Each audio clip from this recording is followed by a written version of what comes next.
श्री गुरुदेव दत्त, श्री स्वामी समर्थ। हा मंत्र ऐकल्यानंतर तुमची मनोकामना नक्कीच पूर्ण होईल।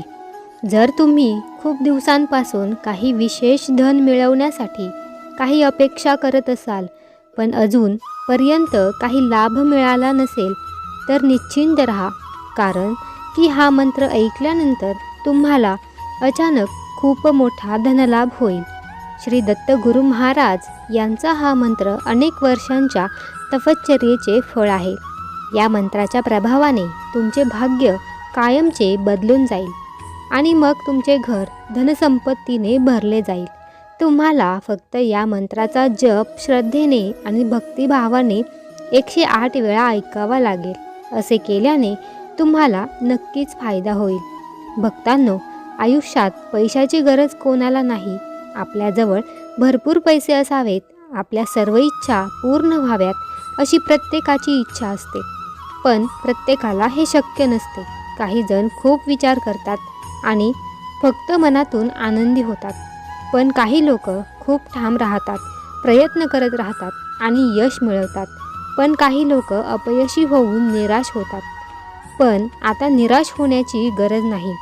आज आम्ही तुम्हाला श्री दत्तगुरु महाराजांचा एक प्रभावी मंत्र सांगणार आहोत। तुम्ही काहीही न करता या मंत्राच्या सहाय्याने खूप सारी धनसंपत्ती मिळवू शकता। आज आम्ही तुम्हाला श्रीमंत होण्याचा खूप सोपा मार्ग सांगणार आहोत।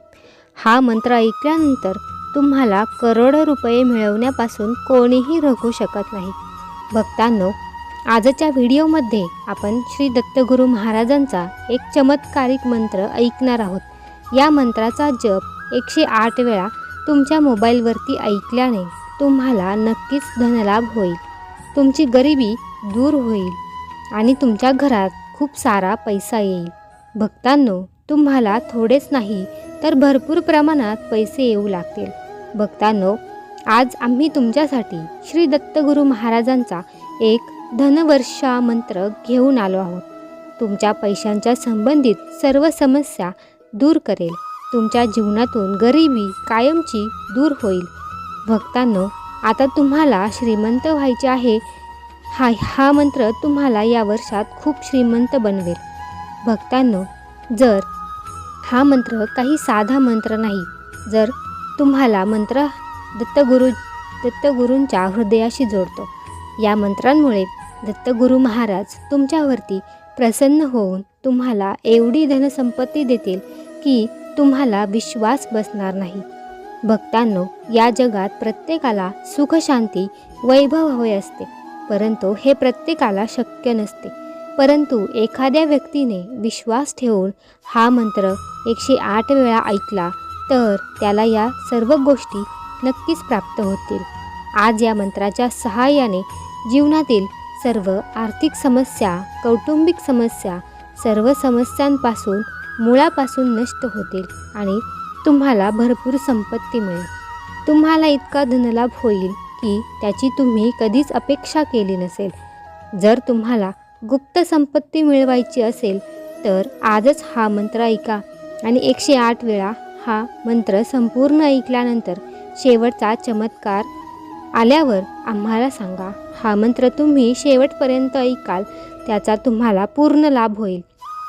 फक्त जर तुमचा पूर्ण विश्वास असेल तर या व्हिडिओला एक लाईक करून आत्ताच आपल्या चॅनेलला सबस्क्राईब करा आणि कमेंट बॉक्समध्ये आपली इच्छा श्री दत्तगुरु महाराज, श्री स्वामी समर्थ महाराज यांना स्वाधीन करा। चला तर मग आजच्या या चमत्कारिक मंत्राच्या जपाला सुरुवात करूया। ओम श्री दत्तात्रेय श्री स्वामी समर्थाय नमः। ओम श्री गुरु दत्तात्रेय श्री स्वामी समर्थाय नमः। ओम श्री गुरु दत्तात्रेय श्री स्वामी समर्थाय नमः। ओम श्री गुरु दत्तात्रेय श्री स्वामी समर्थाय नमः। ओम श्री गुरु दत्तात्रेय श्री स्वामी समर्थाय नमः। ओम श्री गुरुदत्तात्रेय श्री स्वामी समर्थाय नमः। ओम श्री गुरुदत्तात्रेय श्री स्वामी समर्थाय नमः। ओम श्री गुरुदत्तात्रेय श्री स्वामी समर्थाय नमः। ओम श्री गुरुदत्तात्रेय श्री स्वामी समर्थाय नमः। ओम श्री गुरुदत्तात्रेय श्री स्वामी समर्थाय नमः। ओम श्री गुरुदत्तात्रेय श्री स्वामी समर्थाय नमः। ओम श्री गुरुदत्तात्रेय श्री स्वामी समर्थाय नमः। ओम श्री गुरुदत्तात्रेय श्री स्वामी समर्थाय नमः।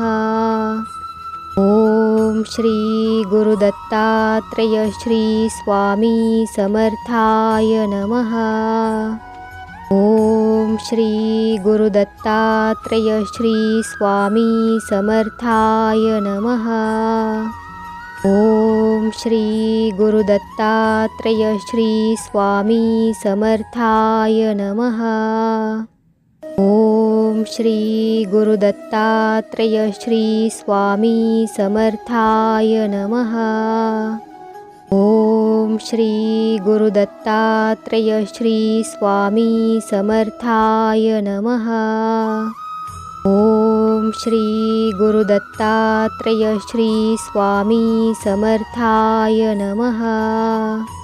ओम श्री गुरुदत्तात्रेय श्री स्वामी समर्थाय नमः। ओम श्री गुरुदत्तात्रेय श्री स्वामी समर्थाय नमः। ओम श्री गुरुदत्तात्रेय श्री स्वामी समर्थाय नमः। ओम श्री गुरुदत्तात्रेय श्री स्वामी समर्थाय नमः। ओम श्री गुरुदत्तात्रेय श्री स्वामी समर्थाय नमः।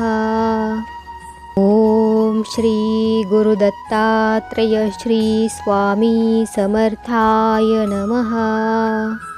ओम श्री गुरुदत्तात्रेय श्री स्वामी समर्थाय नमः। ओम श्री गुरुदत्तात्रेय श्री स्वामी समर्थाय नमः।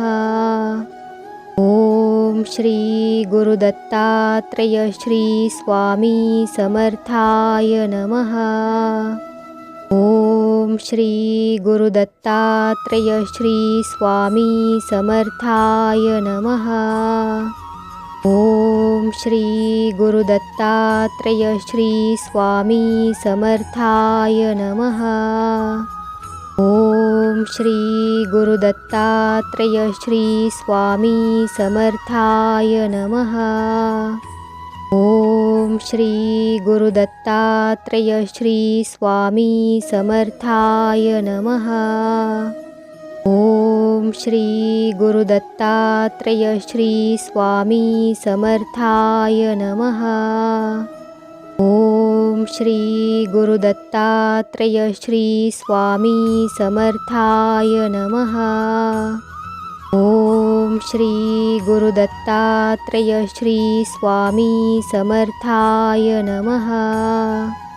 ओम श्री गुरुदत्तात्रेय श्री स्वामी समर्थाय नमः। ओम श्री गुरुदत्तात्रेय श्री स्वामी समर्थाय नमः। ओम श्री गुरुदत्तात्रेय श्री स्वामी समर्थाय नमः। ओम श्री गुरुदत्तात्रेय श्री स्वामी समर्थाय नमः। ओम श्री गुरुदत्तात्रेय श्री स्वामी समर्थाय नमः। ओम श्री गुरुदत्तात्रेय श्री स्वामी समर्थाय नमः। ओम श्री गुरुदत्तात्रेय श्री स्वामी समर्थाय नमः।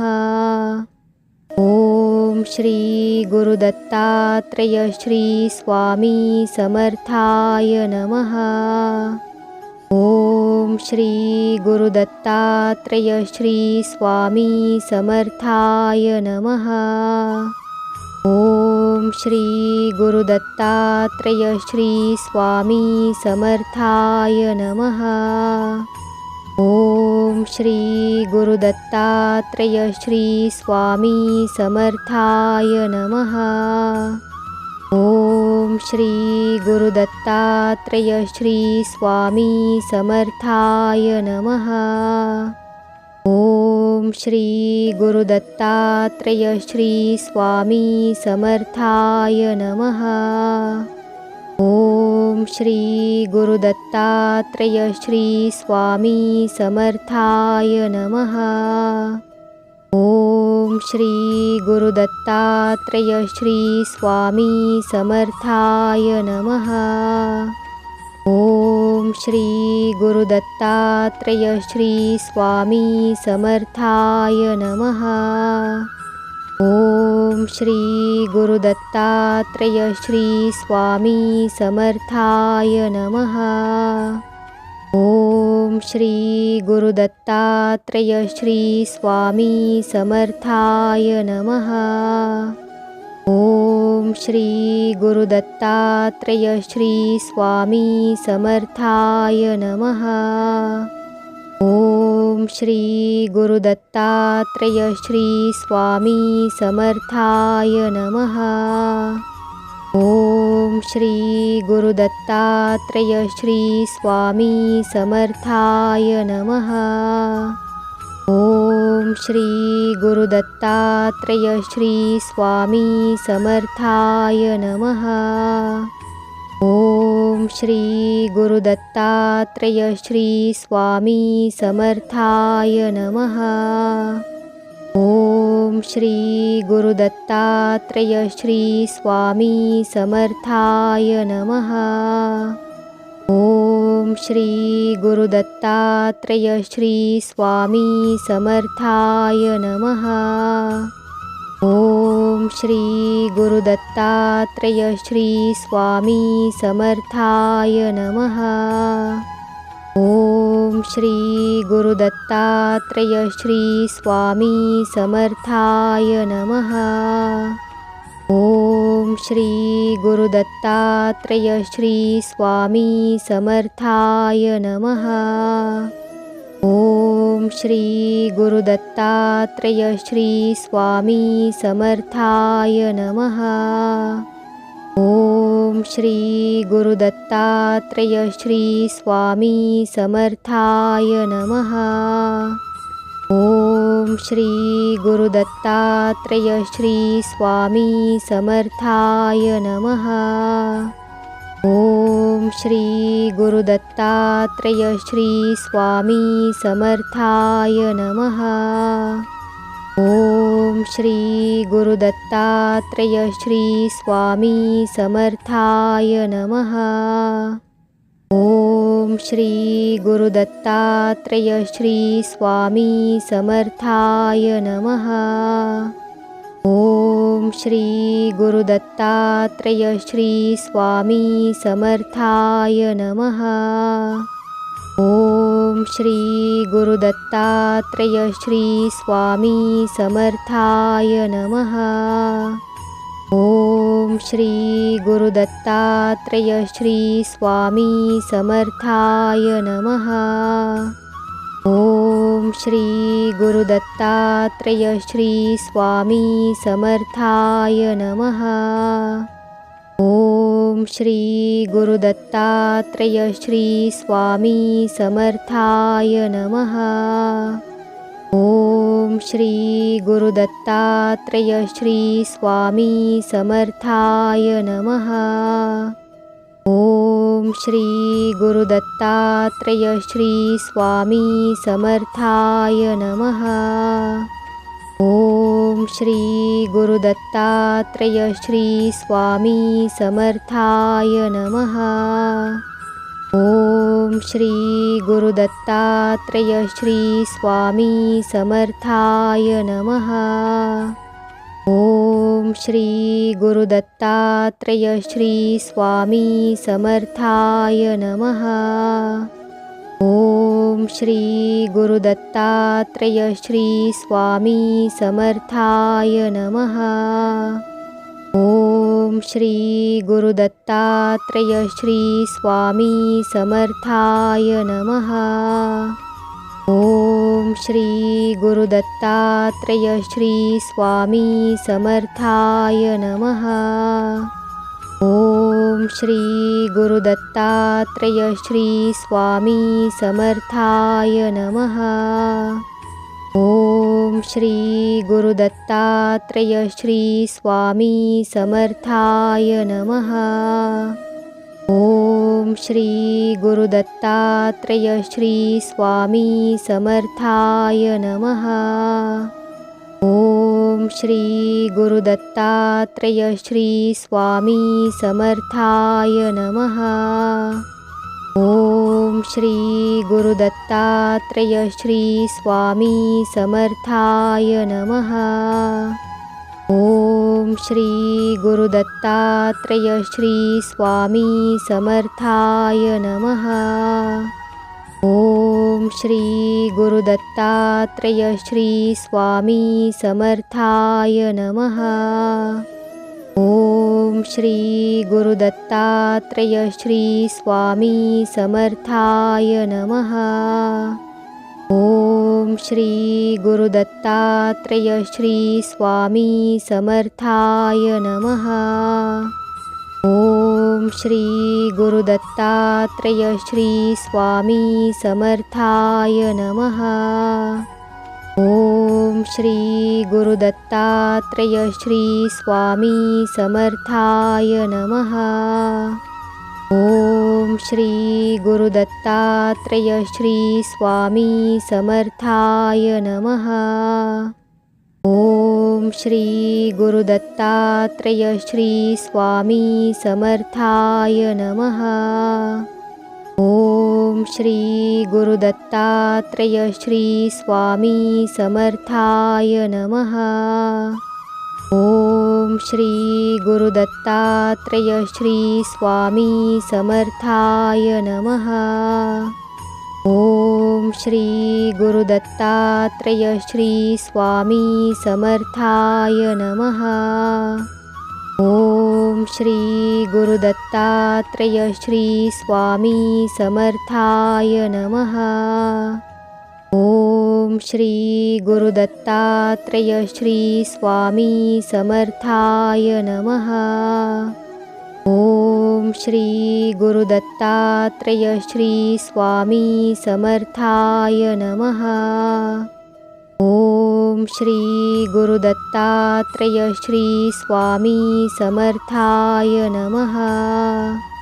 ओम श्री गुरुदत्तात्रेय श्री स्वामी समर्थाय नमः।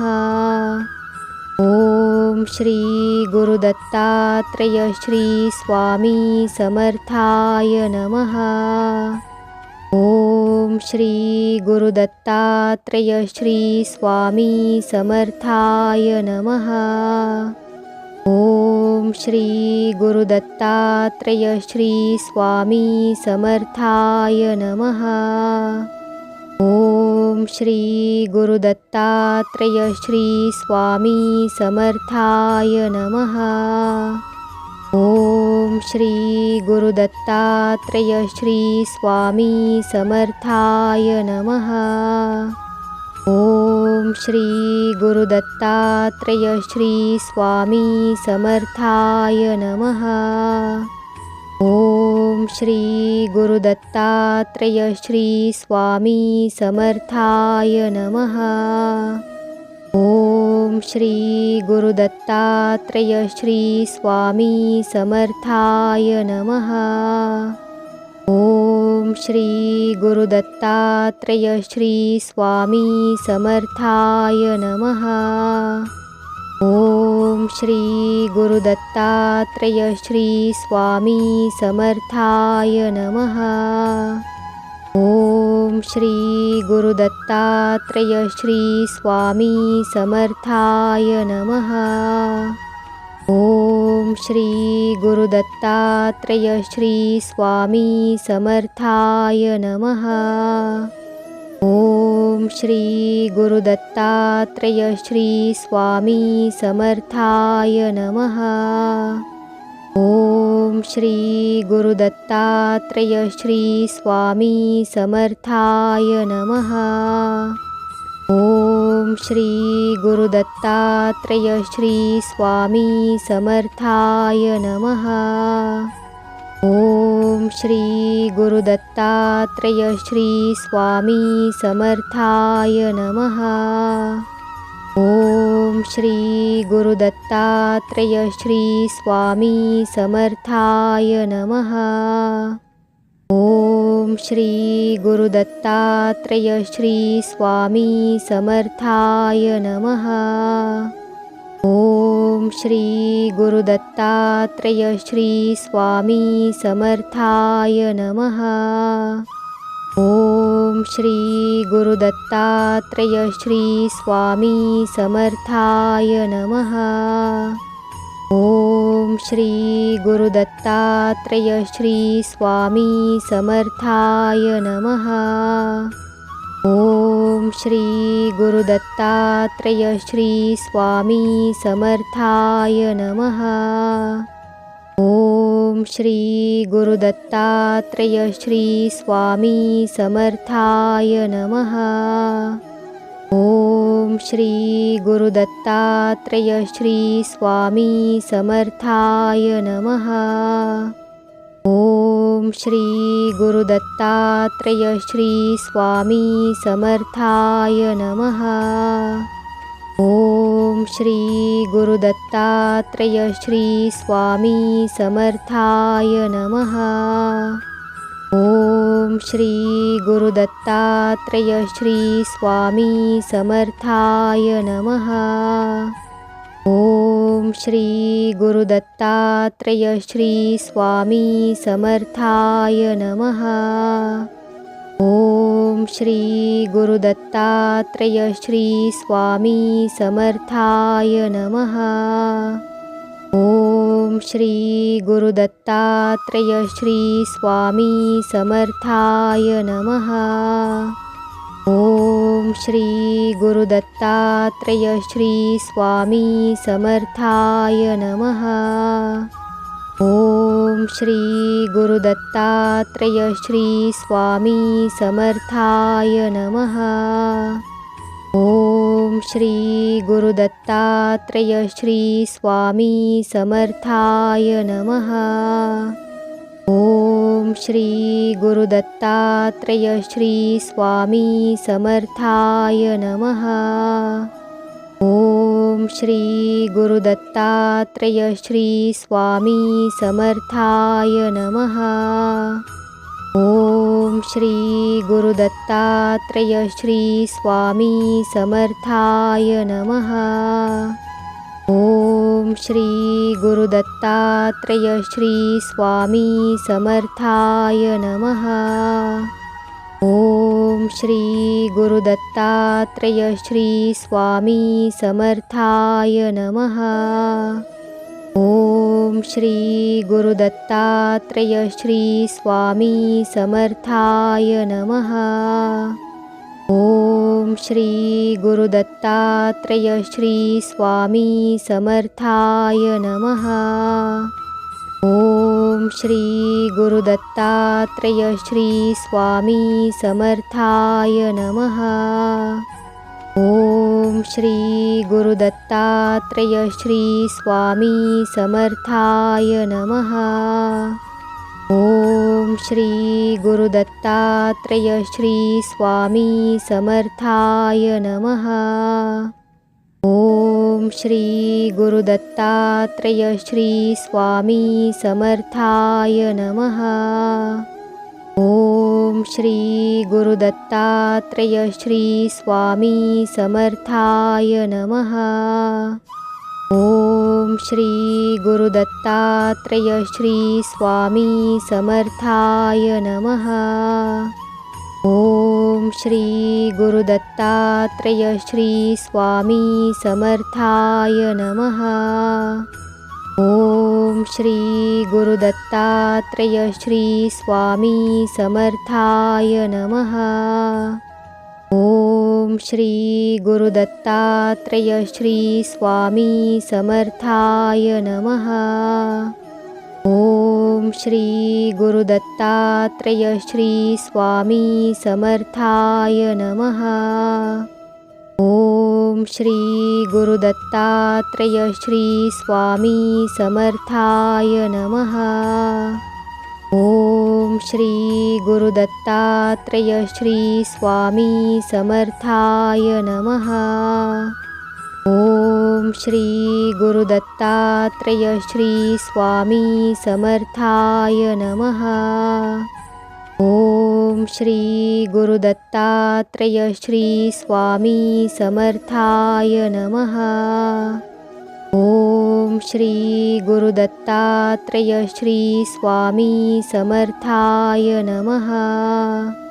ओम श्री गुरुदत्तात्रेय श्री स्वामी समर्थाय नमः। ओम श्री गुरुदत्तात्रेय श्री स्वामी समर्थाय नमः। ओम श्री गुरुदत्तात्रेय श्री स्वामी समर्थाय नमः। ओम श्री गुरुदत्तात्रेय श्री स्वामी समर्थाय नमः। ओम श्री गुरुदत्तात्रेय श्री स्वामी समर्थाय नमः। ओम श्री गुरुदत्तात्रेय श्री स्वामी समर्थाय नमः। ओम श्री गुरुदत्तात्रेय श्री स्वामी समर्थाय नमः। ओम श्री गुरुदत्तात्रेय श्री स्वामी समर्थाय नमः। ओम श्री गुरुदत्तात्रेय श्री स्वामी समर्थाय नमः। ओम श्री गुरुदत्तात्रेय श्री स्वामी समर्थाय नमः। ओम श्री गुरुदत्तात्रेय श्री स्वामी समर्थाय नमः। ओम श्री गुरुदत्तात्रेय श्री स्वामी समर्थाय नमः। ओम श्री गुरुदत्तात्रेय श्री स्वामी समर्थाय नमः। ओम श्री गुरुदत्तात्रेय श्री स्वामी समर्थाय नमः। ओम श्री गुरुदत्तात्रेय श्री स्वामी समर्थाय नमः। ओम श्री गुरुदत्तात्रेय श्री स्वामी समर्थाय नमः।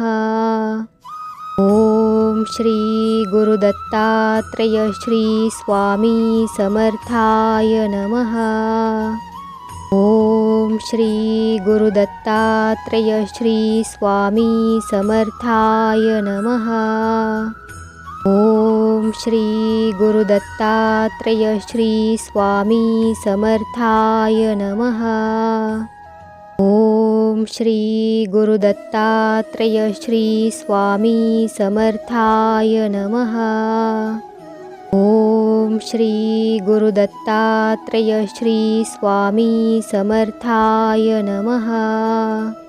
ओम श्री गुरुदत्तात्रेय श्री स्वामी समर्थाय नमः।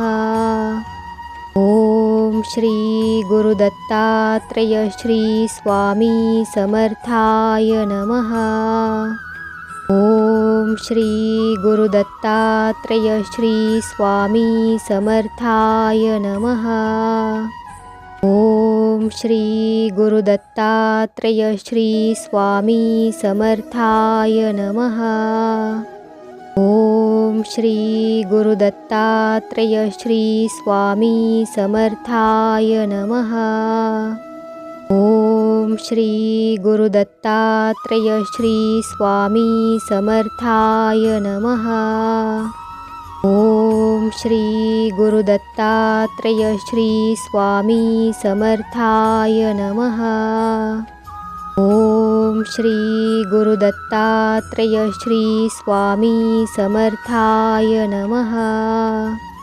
ओम श्री गुरुदत्तात्रेय श्री स्वामी समर्थाय नमः। ओम श्री गुरुदत्तात्रेय श्री स्वामी समर्थाय नमः। ओम श्री गुरुदत्तात्रेय श्री स्वामी समर्थाय नमः। ओम श्री गुरुदत्तात्रेय श्री स्वामी समर्थाय नमः। ओम श्री गुरुदत्तात्रेय श्री स्वामी समर्थाय नमः। ओम श्री गुरुदत्तात्रेय श्री स्वामी समर्थाय नमः। ओम श्री गुरुदत्तात्रेय श्री स्वामी समर्थाय नमः। ओम श्री गुरुदत्तात्रेय श्री स्वामी समर्थाय नमः। ओम श्री गुरुदत्तात्रेय श्री स्वामी समर्थाय नमः। ओम श्री गुरुदत्तात्रेय श्री स्वामी समर्थाय नमः। ओम श्री गुरुदत्तात्रेय श्री स्वामी समर्थाय नमः। ओम श्री गुरुदत्तात्रेय श्री स्वामी समर्थाय नमः। ओम श्री गुरुदत्तात्रेय श्री स्वामी समर्थाय नमः। ओम श्री गुरुदत्तात्रेय श्री स्वामी समर्थाय नमः। ओम श्री गुरुदत्तात्रेय श्री स्वामी समर्थाय नमः। ओम श्री गुरुदत्तात्रेय श्री स्वामी समर्थाय नमः। ओम श्री गुरुदत्तात्रेय श्री स्वामी समर्थाय नमः।